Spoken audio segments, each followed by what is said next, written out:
Everything simple is false. Everything which is complex is unusable. Paul Valéry.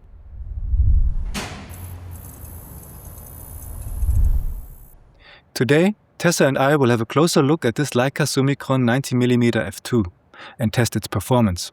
It will also receive our CLV score at the end, so keep watching for that. But let's begin with its features and handling. The lens was introduced in 1957, although this particular copy is from 1960. It has 6 elements and 5 groups. The aperture closes down to f16 and clicks at every half stop. It has 15 blades, the minimum focus distance is 100 cm, and the filter diameter is 48 mm. However, you will need an adapter ring if you want to use filters, since the lens itself doesn't have a filter thread. But it does have a built-in lens hood at least. Its weight is a rather hefty 680 grams. That's part of the reason why it feels very sturdy and well built, I guess.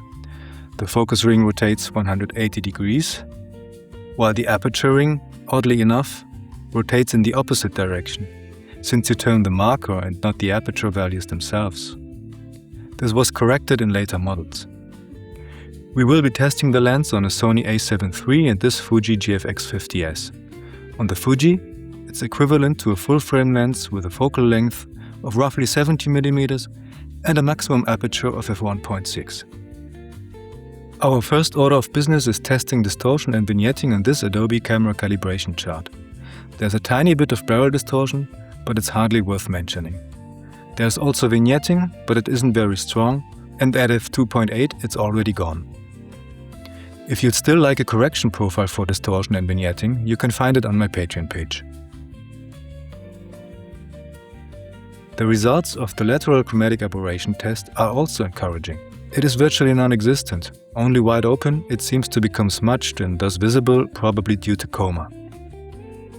Now, longitudinal chromatic aberration, however, isn't looking so good. It's very noticeable and still slightly present even at f8.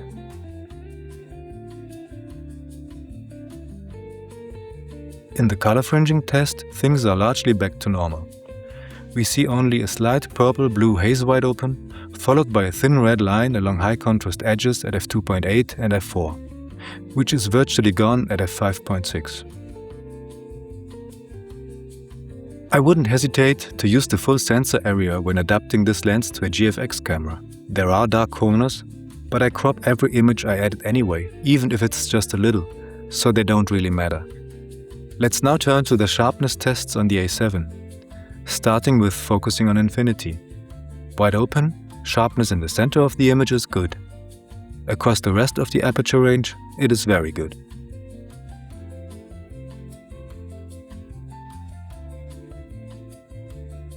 Looking at the sample point halfway to the corner, it's a bit worse.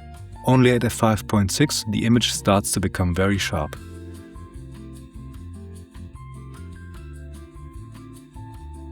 And as we move further towards the corner, we are also moving the sharpness slider down, it seems. To achieve very good sharpness there, you need to stop down to f8.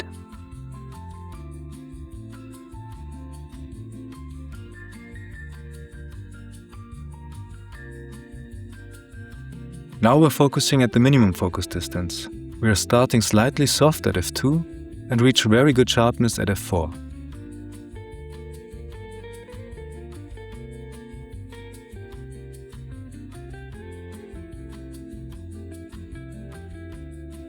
The corners are only a bit worse. We reach very good sharpness at f5.6 there.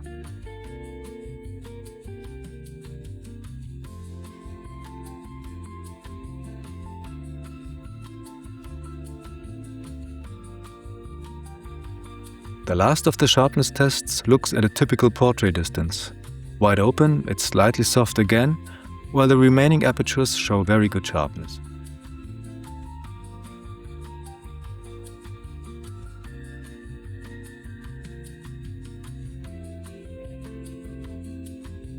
Now let's take a look at the bokeh of the lens.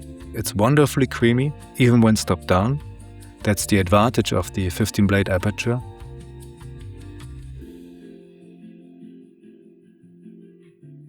At a longer focus distance, things get a little rougher, but it still looks very nice.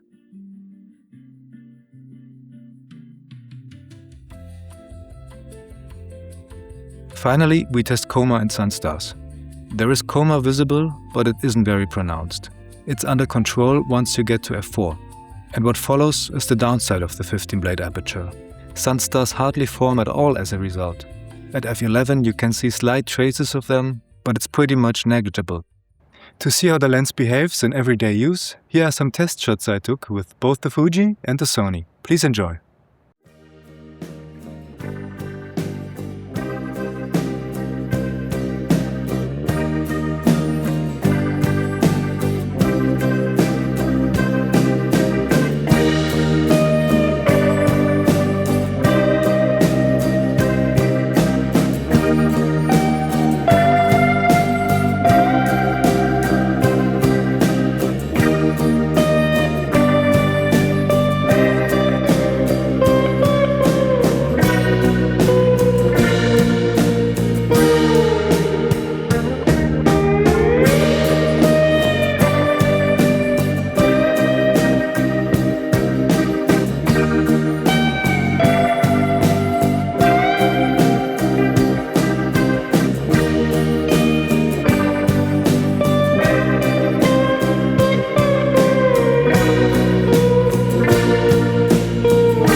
Now let's get on with the CLV score.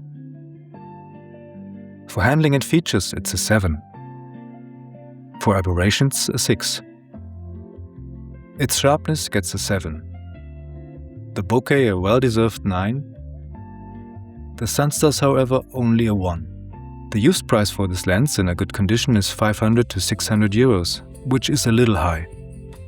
34 out of 60 points. This makes the lens seem worse than it actually is.